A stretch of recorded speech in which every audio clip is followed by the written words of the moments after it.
بسم اللہ الرحمن الرحیم. ناظرین، اسٹوریا ٹی وی کے پلیٹ فارم سے ایک دفعہ پھر حاضر خدمت اور حسب روایت پروفیسر احمد سعید صاحب کی کمپنی اور ان کی معیت میں ہم آپ کے ساتھ حاضر خدمت ہیں.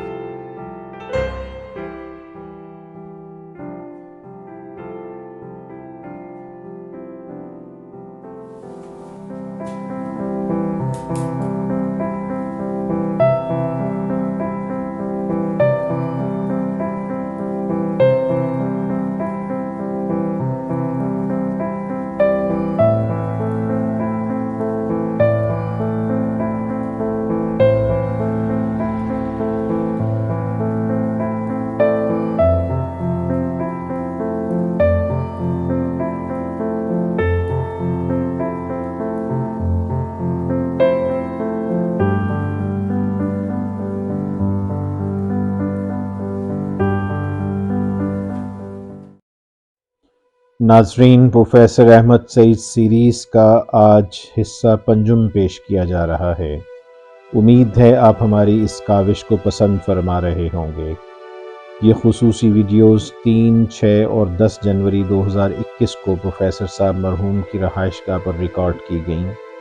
یقین سے کہا جا سکتا ہے کہ یہ مرحوم کا آخری انٹرویو ثابت ہوا، کیونکہ 13 جنوری 2021 کو مرحوم احمد سعید ہم سے جدا ہو گئے. ناظرین، آج کے اس پروگرام میں ہم پروفیسر صاحب مرحوم کی 3 اہم کتابوں پر تبصرہ پیش کر رہے ہیں. ان کتابوں میں حصول پاکستان اور اس کا انگریزی ورژن ٹریک ٹو پاکستان، اور خاص طور پر ان کی تیسری اہم کتاب آج اس پر تبصرہ ملاحظہ کیا جائے گا. یہ کتاب دو قومی نظریہ منہ بولتے حقائق کے نام سے جانی جاتی ہے. ناظرین، پروفیسر احمد سعید صاحب جیسی نابغہ ہستیاں روز روز جنم نہیں لیتیں. علم تاریخ اور طالبان تاریخ پر مرحوم کا بہت بڑا احسان ہے. بالخصوص پاکستان اور تحریک پاکستان جیسے موضوعات پر ان کی کتب ہم سب کے لیے گراں قدر سرمایہ بن چکی ہیں. آپ کی انہی خدمات کے ادنیٰ اعتراف کے طور پر حکومت پاکستان نے انہیں صدارتی تمغہ حسن کارکردگی سے نوازا. اسٹوریا ٹی وی اساتیر کے لیے یہ باعث فخر ہے کہ پروفیسر احمد سعید صاحب کی گراں قدر تصانیف اور ان کی زندگی پر مبنی ویڈیوز کا تحفہ آپ کی نذر کیا جا رہا ہے. یقیناً آپ ہمارے ساتھ شامل حال رہیں گے.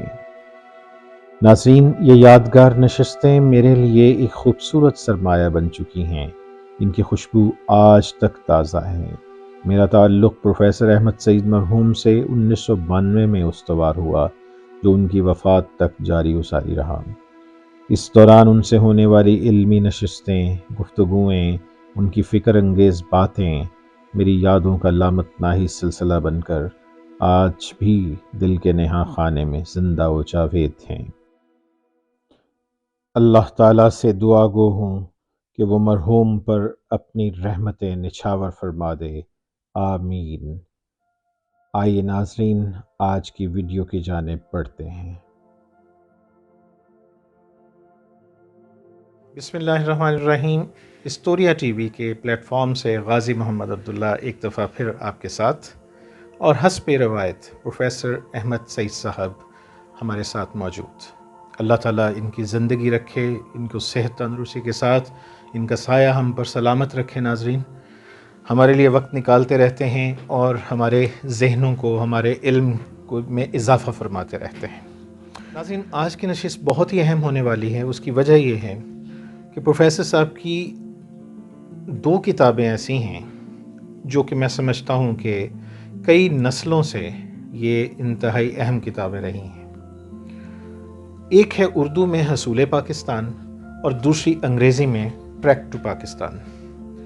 ان دونوں کتابوں کی مقبولیت اور اس کی وجہ، اور پروفیسر صاحب نے یہ کتابیں کیوں لکھیں، کس تناظر میں لکھیں، ان کا مقصد کیا تھا، ان تمام موضوعات پہ. اور تیسری کتاب جس پہ ہم بعد میں بات کریں گے وہ ہے دو قومی نظریہ منہ بولتے حقائق. اور آج کی ویڈیو کی اہمیت کی ایک اور وجہ بھی ہے ناظرین، وہ یہ ہے کہ آج ہم پروفیسر صاحب سے دو قومی نظریہ، قیام پاکستان، قائد اعظم اور اسلامیہ نے ہند میں علیحدہ وطن کیوں حاصل کیا، اس پر پروفیسر صاحب کے خیالات جاننے کی۔ السلام علیکم۔ آج میں جن کتابوں کے بارے میں آپ سے ذکر کرنے لگا ہوں وہ میری ایک کتاب ہے حصول پاکستان۔ یہ کتاب جو ہے الحمدللہ کہ 22 مرتبہ شائع ہوئی ہے، اور اس کتاب میں آپ یہ دیکھیں گے کہ جو پاکستان کس طریقے سے بنا اور اس میں پاکستان کی تشکیل میں کون کون سے مراحل آئے، ان تمام کا میں نے ذکر کیا ہے۔ اور ایک مرتبہ پھر میں نے اپنی اس کتاب کو جو ہے وہ اس میں اوریجنل سورسز استعمال کیے ہیں اور سیکنڈری سورسز کا بھی استعمال ہے۔ یہ کتاب جو ہے حصول پاکستان، یہ 1972 میں پہلی مرتبہ شائع ہوئی تھی، اور اس کتاب میں میں نے جو جن باتوں کا، جن اہم امور کا ذکر کیا ہے، وہ ان میں یہ ایک بات یہ جو یہ کتاب جو ہے یہ 1857 کی جنگ آزادی سے شروع ہوتی ہے، اور اس کے بعد پھر انجمن حمایت اسلام کا اس میں ذکر ہے، اس کے بعد آل انڈیا مسلم لیگ کا ذکر ہے، شملہ ڈیپوٹیشن کا ذکر ہے، تقسیم بنگال کا ذکر ہے، اور غرض یہ کہ جتنے بھی مسلمانوں کو اس تحریک آزادی کے دوران اہم مراحل سے گزرنا پڑا، ان تمام کا اس کتاب میں ذکر کیا۔ یہ کتاب جو ہے اس کا میں نے انگریزی میں بھی ترجمہ کیا تھا، اس کا نام ٹریک ٹو پاکستان ہے، اور یہ ٹریک ٹو پاکستان جو ہے یہ الحمدللہ جو CSS کے طلباء ہیں اور ایم اے ہسٹری اور ایم اے پولیٹیکل سائنس کے طلباء ہیں، ان میں اس کتاب کو بہت مقبولیت حاصل ہوئی۔ اور یہ کتاب جو ہے یہ اللہ کے فضل سے آج کل طلباء میں بھی اور جو کینڈیڈیٹس ہیں CSS کے PCS کے، ان میں بھی بہت اس کو ایک خاص مقام حاصل ہے، اور لوگ اس کو بڑے ذوق و شوق سے پڑھتے ہیں، اور اس پر وہ بہت اچھے خیالات کا اظہار۔ اسی کتاب دو قومی نظریہ منہ بولتے حقائق، اس پر پروفیسر صاحب سے جانیں گے کہ یہ کتاب لکھنے کی ضرورت کیوں محسوس ہوئی سر؟ اصل میں یہ جو میری کتاب ہے دو قومی نظریہ منہ بولتے حقائق، اس کو لکھنے کی ضرورت مجھے اس لیے پیش آئی کہ ایک زمانے سے دو قومی نظریے کے خلاف لوگوں کے جو اعتراضات ہیں وہ جاری و ساری ہیں۔ چنانچہ آج بھی پروفیسر جو ڈاکٹر ہود بھائی ہیں، پرویز ہود بھائی، انہوں نے اس دو قومی نظریے کو بڑا مورد تنقید بنایا، اور اس کے جواب میں ڈاکٹر MR رضا کاظمی ہیں، انہوں نے بہت خوبصورت ان کے جواب دیے۔ میں نے اپنی اس کتاب میں یہ بات بیان کی ہے کہ ہندو اور مسلمانوں کے دونوں کے کلچر علیحدہ علیحدہ تھے، ان دونوں کے محلے اور آبادیاں علیحدہ علیحدہ تھیں۔ مثلاً اگر آپ کو لاہور کے محلوں میں، گلیوں میں جانے کا اتفاق ہو تو ایک طرف ہندوؤں کے محلے ہیں، ایک طرف ہندوؤں کے جو آبادی ہے وہ ہے قائم۔ مثلاً آپ دیکھیں نام سنت نگر، کرشن نگر، بھارت نگر، گرو ارجن نگر، رام گلی، رام نگر، راج گڑھ، پریم گلی۔ اس کے مقابلے میں آپ دیکھیں مسلمانوں کے جو علاقے تھے، مسلمانوں کے جو محلے تھے، ان کے نام کیا ہیں؟ اسلامیہ پارک، سعدی پارک، محمد نگر، بلال گنج، مصری شاہ، مسلم گنج، کوٹ خواجہ سعید، کوٹ عبد المالک، فاروق گنج، مسلم ٹاؤن، کوچہ سید مٹھا۔ یہ سارے اس بات کی غمازی کر رہے ہیں کہ یہ دونوں اگر ایک ہی قوم سے ان کا تعلق تھا تو ان دونوں قوموں کو ایک محلے میں رہنے، ایک جگہ پر رہنے میں کیا مصیبت آئی ہوئی تھی۔ دوسرے اس کتاب میں میں نے اس بات کا ذکر کیا ہے کہ ہندوؤں اور مسلمانوں کے جو کیلنڈر ہیں وہ بالکل مختلف ہیں، متضاد ہیں، بنیاد مختلف ہے۔ اسی طرح قومی ترانے کا ذکر ہے کہ مسلمانوں کا جو قومی ترانہ ہوتا تھا وہ علامہ محمد اقبال کا وہ ایک شعر ہوتا تھا، سارے جہاں سے اچھا ہندوستان ہمارا، ہم بلبلیں ہیں اس کی یہ گلستان ہمارا۔ لیکن ہندوؤں کا اس کے مقابلے میں جو ترانہ ہوتا تھا وہ بندے ماترم ہوا کرتا تھا۔ تو بہرحال پھر میں نے اس کتاب میں یہ بات بیان کی ہے کہ جو کھیل کے میدان تھے اس میں بھی دونوں قوموں کے درمیان کتنا تصادم تھا۔ مثلاً یہ جو ہمارے کھیل تھے اس میں جب کبھی ہندوؤں اور مسلمانوں کے درمیان مقابلہ ہوتا تھا تو دونوں قومیں جو تھیں ہندو اور مسلمان یہ ایک عجیب و غریب کیفیت سے دوچار ہو جاتے تھے. ٹھیک ہے. اور اس سلسلے میں ایک بات کا ذکر کرنا ضروری سمجھتا ہوں کہ قائد اعظم محمد علی جناح نے جناح سپورٹنگ کلب کا، دہلی کی یہ کلب تھی، اس کا انہوں نے پیٹرن بننا، اس پر آمادگی کا اظہار کیا تھا. تو یہ جو ٹورنامنٹ تھا اس میں جناح فٹ بال ٹورنامنٹ کا انعقاد ہوا. پھر اس کے ٹورنامنٹ کے افتتاحی میچ میں قائد اعظم کے علاوہ نوابزادہ لیاقت علی خان، چودھری خلیق الزماں اور بہت سے لوگوں نے. اس کے بعد اس کا کتاب کا ایک باب ہے مسلم مورخین بمقابلہ ہندو مورخین. یہ جو ہندو مسلمان کا جو ایک اور بڑا ان کے درمیان تفاوت تھا وہ یہ جو مسلم مورخین تھے ان کی سوچ جدا تھی. جو ہندو مورخین تھے ان کی سوچ بالکل ہی ایک الگ نوعیت کی تھی. مثلاً آپ جب اس بات پر غور کریں گے کہ سلطان محمود غزنوی کا جب بھی کوئی ہندو مورخ تذکرہ کرتا ہے تو اس کے جو اس کو ہدیہ تنقید ہدف تنقید پر. تو اس میں میں نے یہ بتایا ہے کہ ہندو مورخین اور مسلم مورخین جو تھے وہ دونوں ان کے درمیان ایک تضاد موجود ہے. چنانچہ اس کے بعد میں نے اپنی کتاب میں ڈرامے اور فلموں کا حوالہ دیا ہے کہ اس زمانے میں جو فلمیں بنا کرتی تھیں، جو ڈرامے پیش ہوا کرتے تھے، ان میں ہندو اور مسلم تضاد جو ہے اس کا کیسا نقشہ ہوا کرتا تھا. پھر ایک کتاب اس میں ہوٹلوں کے حوالے سے. عجیب بات یہ ہے کہ اس زمانے میں جو ہوٹل ہوتے تھے وہ مسلم ہوٹل اور ہندو ہوٹل کے نام سے جانے جاتے تھے. اور یہ جو دونوں جو ہوٹل جو ہیں مسلم ہوٹل اور ہندو ہوٹل، اس میں ایک بڑی اہم بات یہ ہے کہ جو لوگ تھے جو ہندو تھے وہ اپنے ہندو ہوٹلوں میں ٹھہرا کرتے تھے، مسلمان جو تھے وہ مسلمان ہوٹلوں میں ٹھہرا کرتے تھے. یہ ایک بڑی اہم بات ہے، اس لیے کہ اگر یہ دونوں قومیں ایک ہی قوم سے تعلق رکھتی ان میں یہ ایسا تضاد. میں سے قطع کلامی چاہوں گا، تھوڑی سی معاف کیجیے گا. یہاں پہ صفحہ نمبر 162 پہ اب ذرا دیکھیے پروفیسر صاحب کی تحقیق کا معیار دیکھیے. اور یہ ناظرین میں آپ کو بتاؤں حوالہ جات سے بھری پڑی ہے یہ کتاب. کوئی ایسی ہوائی بات نہیں ہے، جذباتی بات نہیں ہے، حوالوں کے ساتھ، آرگومنٹس کے ساتھ لوجیکل بات کی ہے. تو اب اس میں سر نے یہاں پہ مسلم ہوٹلوں کے نام دیے ہیں، ہندوؤں ہوٹلوں کے نام دیے ہیں، اور ساتھ انہوں نے سن لکھے ہیں کہ کس سن میں یہاں پہ تھے. اب ہوٹلوں پر اگر ایک نظر ڈالیں تو اس میں بھی آپ کو بڑی ایک تشخص نظر آئے گا مسلمانوں کا. مثلا ینگ مسلم ہوٹل ریل روڈ پر تھا، افغان مسلم ہوٹل انارکلی میں تھا، کامران مسلم ہوٹل موچی دروازے میں تھا، دہلی مسلم تاج محل انارکلی میں تھا، حمیدیہ مسلم ہوٹل انارکلی میں تھا، بامبے مسلم ہوٹل ریسٹوراں یہ بھی انارکلی میں تھا. آپ ان کے دیکھیں ہر ہوٹل کے نام کے آگے لکھا ہوا ہے مسلم ہوٹل، مسلم ہوٹل. اسی طریقے سے پنجاب کے جو ہندوؤں کے جو یہ ہوٹل تھے ان کے نام پر اگر آپ ایک نظر ڈالیں، پنجاب ہندو ہوٹل، بامبے ہندو ہوٹل سرائے محمد شفیع انارکلی، امرتسر شملہ ہندو ہوٹل امرتسر، امپیریل ہندو ہوٹل انارکلی، آریہ ہوٹل نندا بس سروس اسٹاپ لاہور، دوابہ ہندو ہوٹل نولکھا بازار لاہور.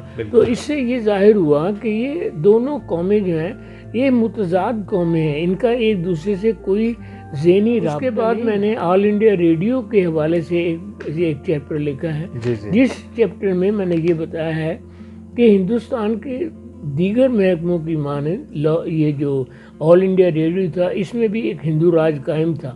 چنانچہ جب مسلمانوں کو اس آل انڈیا ریڈیو میں داخلے کا موقع ملا تو وہ ان کے ساتھ اس قدر تعصب برتا جاتا تھا کہ جس کا اندازہ کوئی نہیں ہے. تو یہ اس کتاب میں ایک اور اس کی ایک بڑی اہمیت ہے کہ تجارت میں مسلمانوں کا کیا رول تھا. چنانچہ اس سلسلے میں بھی مولانا ظفر علی خان کی ایک اہم کنٹریبیوشن ہے. انہوں نے لاہور میں ایک مجلس قائم کی تھی جس کو انجمن ترقیت ترین کے نام سے یاد کیا جاتا ہے. یہ انجمن جو تھی اس نے مسلمانوں میں یہ شعور پیدا کیا کہ مسلمانوں کی اپنی دکانیں ہونی چاہیے، مسلمانوں کو اپنی منڈیاں قائم کرنی چاہیے. تو اس پر انہوں نے بہت زیادہ توجہ. یہ کتاب میں نے ڈسکس کیا ہے کہ جو لاہور میں ایک بہت مشہور ادارہ تھا پنجاب ٹیکسٹ بک کمیٹی، اس میں مسلمانوں کے ساتھ کیسا سلوک روا رکھا گیا تھا ان تمام سالوں میں. اور پنجاب یونیورسٹی جو ہے وہ جو 1882 میں قائم ہوئی تھی، اس یونیورسٹی میں شروع سے لے کر 1947 تک مسلمانوں کا کیا حال رہا، اس کے بورڈ آف اسٹڈیز میں، اس کے جو لاء کالج تھا، اس کے جو ملکہ کالج تھے اس میں ہیلی کالج آف کامرس تھا، اسی طریقے سے لاء کالج تھا. ان تمام کالجوں میں جو ملکہ کالج تھے ان میں مسلمانوں کے ساتھ کیسا سلوک کیا جاتا تھا. تو یہ کتاب جو ہے یہ آپ کو اس بات کی طرف اشارہ کرتی ہے کہ لاہور کی جو اس پنجاب یونیورسٹی ہے اس میں مسلمانوں کا داخلہ ممنوع تھا. چنانچہ مسلمان جو تھے وہ ان کو بہت، یعنی 1947 کے بعد یہ موقع ملا کہ وہ اس یونیورسٹی کی بنا میں، اس کے کام میں وہ کچھ دخل ان کو جو اس حاصل خطے ہوا. کی بڑی سب سے بڑی اور سب سے پرانی یونیورسٹی جی اس خطے کی سب سے بڑی اور سب سے پرانی یونیورسٹی ہے. لیکن اس کا یہاں مسلمانوں کا یہ عالم تھا کہ 1947 تک کوئی بھی مسلمان جو ہے وہ اس کا وائس چانسلر مقرر نہیں ہو سکا تھا. تمام ہندوؤں کا. اسی طرح باقی کتب کی طرح بھی اس کتاب میں بھی پروفیسر صاحب نے بڑا وقی اور تفصیلی اشاریہ اس پہ مرتب کیا ہے. سر میں اس سے پہلے کہ ہم آج کی گفتگو کا اختتام کریں، چونکہ موضوع بھی لگے ہاتھ یہی ہے، دو قومی نظریہ، تحریک پاکستان، قیام پاکستان. سر آج کے حالات میں آپ نے بھی دوران گفتگو ذکر کیا پرویز ہود بھائی صاحب کا، اور کچھ لوگ ہیں جو کہ آج بھی یہ کہتے نظر آتے ہیں، سوشل میڈیا پہ گفتگو کرتے ہیں کہ پاکستان خاکم بدہن، یہ تو انگریز کی سازش تھا، اور پاکستان قائد اعظم محمد علی جناح یہ شاید کوئی انگریزوں کی استعمار کے لیے کام کر رہے تھے. مسلم لیگ جو تھی وہ ایک ایجنٹ جماعت تھی. یعنی وہ ایک مخصوص بیانیہ جو کہ 40 کی دہائی میں بھی ہم تاریخ نویس اور تاریخ دان جانتے ہیں، لیکن عام آدمی اس چیز کو نہیں سمجھتا اور نئی نسل نہیں جانتی. لہٰذا یہ ایک شخص اٹھتا ہے، وہ کان میں خسر خسر کرتا ہے، کہتا ہے کہ پاکستان تو یہ بنا ہی غلط ہے. تو اب آپ نئی نسل کو خاص طور پہ کیا بتانا چاہیں گے کہ تاریخی اعتبار سے، مستند دستاویزات کی روح سے، کیا پاکستان کسی استعماری ایجنٹ کا کارنامہ تھا، یا یہ تاریخ کا ایک واقعی ایک فطری تسلسل تھا جو کہ 1947 پر منتج ہوا؟ میرا خیال ہے کہ آپ نے بہت صحیح بات کی ہے. یہ جو پاکستان کا قیام ہے یہ نہ تو کسی انگریز کی سازش کا نتیجہ ہے اور نہ ہی ہندوؤں کا اس میں کوئی کردار ہے. پاکستان جو ہے وہ اس لیے قائم ہوا تھا کہ یہاں کے جو لوگ ہیں ان کو اپنی زندگی کو سنوارنے کا موقع مل سکے. تو اس تحریک میں، یہ جو تحریک چلی، اس میں سب سے زیادہ اہم کردار جو ہے وہ قائد اعظم محمد علی جناح کا کردار ہے. آج یہ ہر طرف سے آوازیں اٹھ رہی ہیں کہ پاکستان قائد اعظم نے نہیں بنایا بلکہ نہرو نے بنایا، گاندھی نے بنایا، فلاں نے بنایا.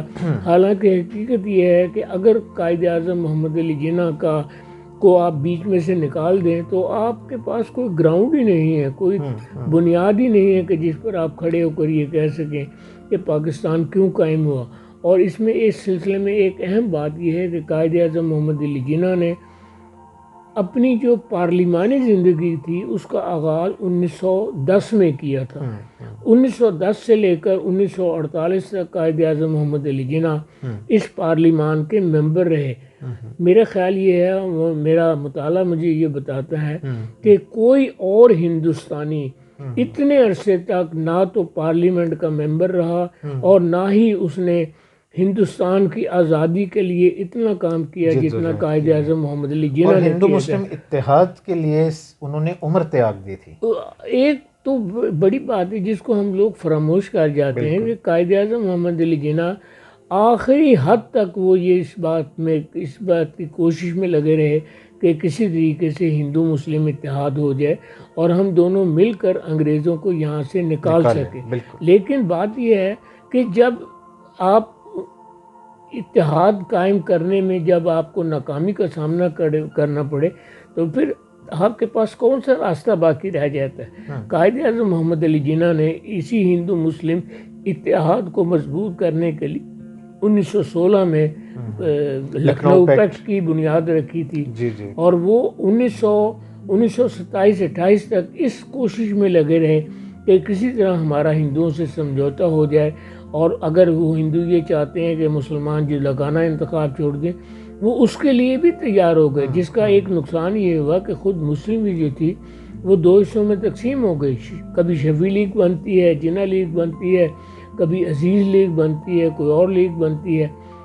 یہ قائد اعظم محمد علی جی کی پرسنالٹی تھی، ان کا سحر تھا کہ انہوں نے ہندوستان کے مسلمانوں کو ایک راستہ سجایا، اور اس راستے کو حاصل کرنے کے لیے، اس ملک کو حاصل کرنے کے لیے، اس مملکت کو حاصل کرنے کے لیے انہوں نے شب و روز کوشش کی، اور یہ کوشش اس روز ختم ہو گئی جب وہ مایوس ہو گئے، اور انہوں نے یہ فرمایا تھا کہ now this is the parting of the ways, جو مسلمانوں پر جو نہرو رپورٹ کا جو ایک ٹھپا لگایا گیا، مسلمانوں کو اس بات پر مجبور کیا گیا کہ وہ ایک اپنے لیے ایک نیا علیحدہ لاہ عمل تیار کریں، چنانچہ پاکستان جو ہے وہ معرض وجود میں ہے۔ میں اس میں ایک ادنا طالب علم کی حیثیت سے میں لنڈن راؤنڈ ٹیبل کانفرنسز میں جب گاندھی اور جناح کی گفت و شنید ہوئی ہے، اور جس میں وہ کمیٹیوں کی جو رپورٹس بھی موجود ہیں ریکارڈ پہ، میں اکثر ان دوستوں سے جو اس طرح کی باتیں کرتے ہیں تو میں ان سے یہ گزارش کرتا ہوتا ہوں کہ آپ کم از کم اور کچھ نہ کریں، ان رپورٹس میں گاندھی کا ایٹیٹیوڈ ذرا آپ دیکھ لیں۔ جہاں پر مسلمانوں کے مفاد کی بات ہو رہی ہے تو قائد اعظم کو اس سے زیادہ تلخ تجربہ نہیں ہوا تھا سارا۔ اور اگلا سر یہی بات ہے کہ قائد اعظم محمد علی جناح اس ساری اتحاد کی کوشش کے عوض چاہتے کیا تھے؟ صرف ایک بات کہ مسلمانوں کو عزت ملے، ان کے حقوق ملیں۔ میرا خیال ہے کہ یہ کانگریس کے لوگ بھی جانتے تھے کہ قائد اعظم جناح سے بڑی کوئی شخصیت نہیں تھی۔ سر ہم بہت ممنون ہیں، اس موضوع پہ ہم علیحدہ سے ایک اور نشست رکھیں گے اور اس پہ تفصیلی ہم گفتگو کریں گے، چونکہ یہ آج کا برننگ کویشچن ہے اور اس پہ نئی نسل کی رہنمائی کی سخت ضرورت ہے۔ ناظرین، ہم ابھی اس موقع پہ اجازت چاہیں گے، انشاءاللہ اگلی ویڈیو کے لیے آپ تیار رہیے گا، انشاءاللہ اس وقت تک کے لیے اللہ نگہبان۔